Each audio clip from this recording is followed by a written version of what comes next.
Bonjour à toutes et bonjour à tous et bienvenue dans ce nouveau Zoom gestion sous mandat, toujours dans des locaux de notre partenaire OFI Invest Asset Management avec Michael Fay, directeur des gestions diversifiées. Bonjour Michael. Bonjour Patrick. Nous avions, lors de notre précédent point, dressé le bilan d'un exercice 2022 extrêmement perturbé. Alors Michael, quelles sont les principales caractéristiques économiques et financières de ce premier trimestre 2023 ? Alors, dans un contexte toujours inflationniste de l'économie, les banques centrales ont continué à appliquer leur politique et à augmenter leur taux d'intérêt. Donc, après une sortie d'année 2022 un peu compliquée, bien évidemment, vu ce qui s'est passé, l'optimisme primait plus particulièrement et on a eu un très bon mois de janvier et un début de mois de février relativement bien orienté aussi. Néanmoins, la politique et le rythme de ces hausses de taux d'intérêt ont commencé à avoir des impacts, des perturbations sur le système bancaire régional américain. Pas les grandes banques, mais le système régional qui est très fourni et très utilisé aux États-Unis.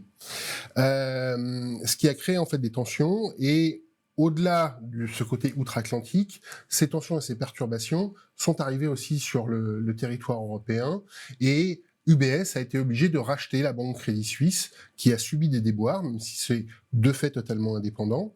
Et on s'est rendu compte qu'en fin de compte, ces hausses d'intérêt commençaient à impacter réellement l'économie réelle. Et même si les marchés étaient, comme je disais, très bien orientés en janvier et en février, les marchés ont quand même rendu une partie de leur performance, même s'ils restent bien orientés depuis le début de l'année. Alors du coup, au niveau de la gestion de la poche des unités de compte, des 4 profils de la gestion sous mandat MIF, quelle a été votre stratégie d'allocation ?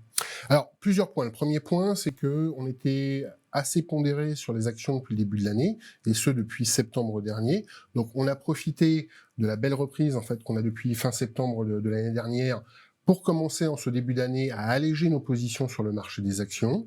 Ça, c'est le premier point. Deuxième point, sur la partie obligataire, on en avait déjà parlé, on arrive aujourd'hui un peu plus tôt en haut du cycle de hausse de taux d'intérêt. Donc, on a des effets portage, des effets rendement relativement positifs et substantiels. Comme on disait, ça redevient une classe d'actifs de rendement.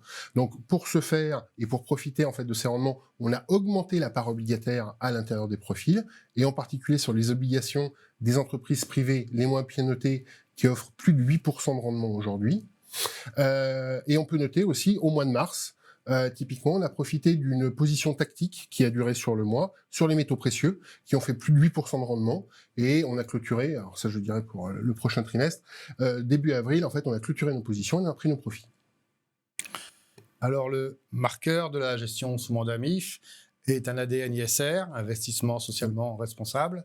Du coup, question, comment s'est comporté l'investissement socialement responsable sur ce premier trimestre ? Alors, sur ce premier trimestre, ça reprend des couleurs, puisque c'est vrai que l'année 2022, on met à l'instar en fait de toutes les classes d'actifs qui avaient énormément souffert. C'est vrai que l'ISR, donc le côté extra-financier, avait aussi souffert. C'était une des rares années où ça arrivait. Là, ça reprend des couleurs, puisque ne serait-ce que sur la partie action, quand on compare un indice MSCI World, donc action internationale, justement avec la prise en compte de ces critères d'investissement socialement responsable, comparativement à un indice action international classique, on est à peu près à 2,5% de surperformance pour l'investissement socialement responsable.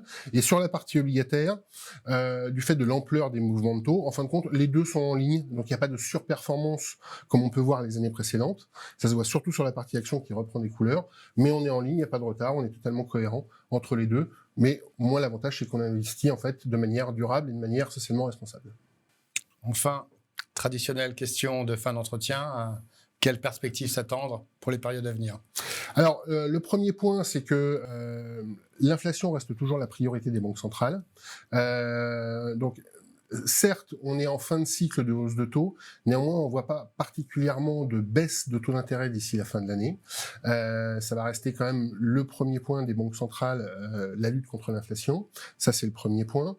Donc, quand bien même, ça reste en fait des niveaux d'opportunité pour pouvoir rentrer du rendement en portefeuille. Donc la classe d'actifs toujours obligataire reste intéressante, et ce tout au long de l'année. Elle le sera très probablement l'année prochaine aussi, si les taux baissent, pour capter de l'appréciation en capital et de la valorisation.